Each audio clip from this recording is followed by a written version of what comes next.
आज की कहानी का शीर्षक है जुड़वां राजकुमारियां। तो चलिए कहानी शुरू करते हैं। एक समय की बात है। लुमिनारा नामक जादुई साम्राज्य में आर्या और लूना नाम की जुड़वां राजकुमारियां रहती थीं। वे रात और दिन की तरह अलग थे। आर्या के सुनहरे बाल थे जो सूरज की तरह चमकते थे और उसे गाना और नृत्य करना पसंद था। चांद की तरह चमकते अपने चांदी जैसे बालों वाली लूना को किताबें पढ़ना और जंगल घूमना पसंद था। उनके माता पिता राजा ओरियन और रानी सेलेस्टे ने दयालुता और बुद्धिमत्ता के साथ राज्य पर शासन किया। राज्य हंसी खुशी और जादू से भरा था। लुमिनारा के हर कोने में कुछ न कुछ मनमोहक था। बात करने वाले जानवर, चमचमाती नदियां और इच्छाएं पूरी करने वाले पेड़। एक धूप भरी सुबह राजकुमारियां शाही बगीचे में खेल रही थीं जब उन्हें एक अजीब सी आवाज सुनाई दी। यह एक नरम आवाज थी जो महल के पास पुराने मंत्रमुग्ध जंगल से आती हुई लग रही थी। उनके दिलों में जिज्ञासा जगी और उन्होंने आवाज का पीछा करने का फैसला किया। जैसे जैसे वे जंगल में गहराई तक गए, पेड़ों ने रहस्य फुसफुसाए और फूल जादुई रोशनी से चमकने लगे। जल्द ही उन्हें एक सुंदर चमचमाती झील मिल गई। झील के बीच में एक चमकता हुआ क्रिस्टल पेड़ वाला एक छोटा सा द्वीप था। आवाज उस पेड़ में से आ रही थी। जैसे ही वे पेड़ के पास पहुंचे, उनके चारों ओर एक धीमी आवाज गूंज उठी। आपका स्वागत है आर्या और लूना। मैं क्रिस्टल ट्री का रक्षक हूँ। इस पेड़ में ल्यूमिनारा का जादू है। अगर इसे कुछ हुआ तो राज्य अपना जादू खो देगा। यह सुनकर राजकुमारियों ने पेड़ की रक्षा करने का वादा किया। रक्षक ने उन्हें धन्यवाद दिया और प्रत्येक राजकुमारी को एक विशेष उपहार दिया। आर्या को एक सुनहरा लॉकेट मिला जो छूने पर किसी भी चीज को ठीक कर सकता था। लूना को एक चांदी की अंगूठी मिली जो अंधेरी जगहों में भी रोशनी पैदा कर सकती थी। दिन बीते गए और लुमिनारा में जीवन पहले की तरह खूबसूरत हो गया। हालांकि एक रात आसमान में काले बादल छा गए और राज्य में ठंडी हवा चली। जादुई जीव जंतु शांत हो गए और नदियों का चमकना बंद हो गया। क्रिस्टल ट्री खतरे में था।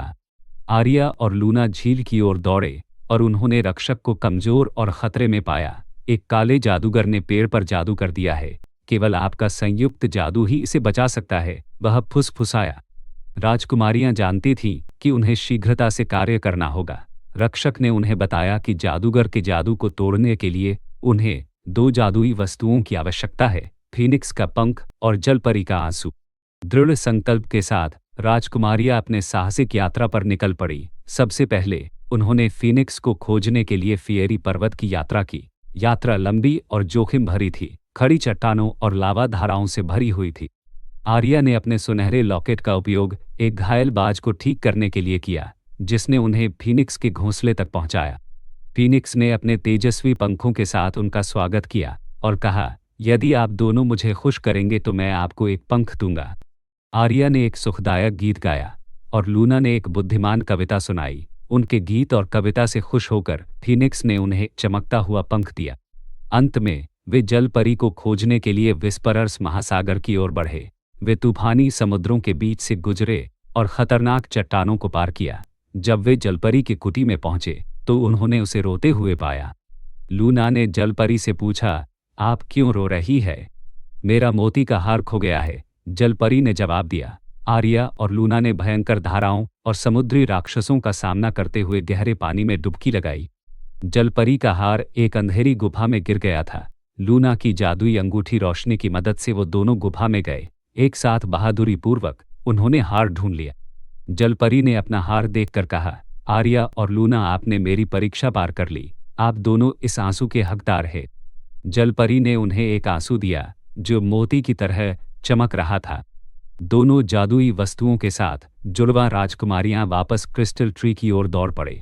रक्षक ने उन्हें सामान पेड़ के चारों ओर रखने को कहा। फीनिक्स के पंख और जलपरी के आंसू ने अंधेरे जादूगर के जादू को तोड़ते हुए एक शक्तिशाली प्रकाश बनाया। पेड़ फिर से चमकने लगा, पहले से कहीं अधिक उज्ज्वल। रक्षक ने अपनी ताकत वापस पा ली और गर्मजोशी से मुस्कुराया, आपने लुमिनारा को बचा लिया है। आपकी बहादुरी और एक दूसरे के प्रति प्यार ने जादू को वापस ला दिया है। उस दिन से राजकुमारियों का बंधन और भी मजबूत हो गया। उन्हें एहसास हुआ कि उनके मतभेदों ने उन्हें एक साथ शक्तिशाली बना दिया है। आर्या की ताकत और लूना की बुद्धिमत्ता ने मिलकर राज्य में शांति और खुशी ला दी। राज्य ने एक भव्य दावत के साथ उनके साहस का जश्न मनाया। लुमिनारा के लोगों ने नृत्य किया, गाया और बहादुर जुड़वा राजकुमारियों की कहानियां साझा की।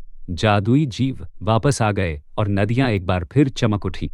और इस तरह लुमिनारा का राज्य जुड़वा राजकुमारियों के जादू की शाश्वत रोशनी में नहाकर हमेशा के लिए खुशी से रहने लगा।